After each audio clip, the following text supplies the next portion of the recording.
they're back. They are. In black and blue and gold. Pink gold and titanium. We are, of course, talking about Girard-Perregaux, who have made their triumphant return to the SIHH. One of the first brands to be associated with this SIHH back in the beginning. Yeah, and I couldn't be happier, to be honest. The centrepiece of the collection and the most talked about part of it was the Laureato.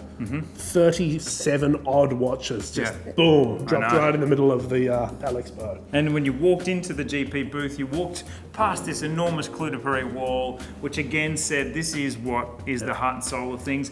However, it was a little controversial. But let's clear that up, shall we? Let's myth bust. Is the Laureato a copy of a Nautilus, a Royal Oak?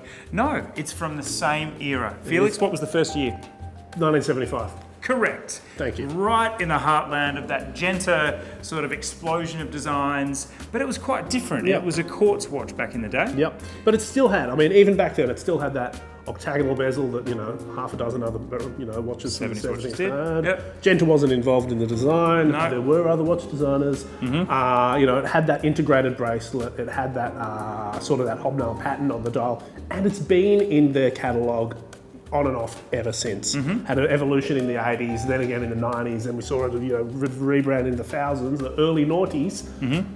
Long story short, this shouldn't come as a surprise to anyone. No. And look, let's talk about that first introduction, because in its way, it was a revolutionary watch. It was a quartz movement at a time when that wasn't a dirty word. Quartz was it was cutting edge. Revolutionary technology. The quartz frequency that the Girard-Perregaux team determined ended up being the standard frequency used by the Japanese. So it really had a lot of edge and buzz to it at the time. Yeah. But coming back to the Laureato, I do think it's important to say that while the model that we sort of, certainly our hearts fell for a little bit was that stainless steel blue dial model. It does, pretty basic. It's a commercially minded piece. They've seen what's popular, they've seen what works, and they've gone with it. I think it's unfair to say that it's derivative or that it's a rip-off or anything like that.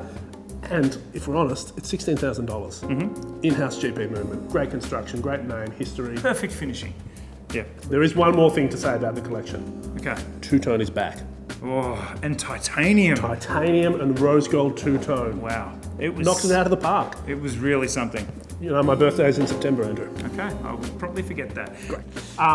But while everyone was talking about the Laureato, another watch snuck past everyone's attention, and I think it'll be the sleeper hit for GP.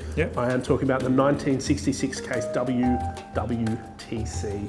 It's a world time watch, and for the first time in a little while, they've brought back the iconic opposite crowns, and it's a classic design. It's a really clean execution of the often busy world timer.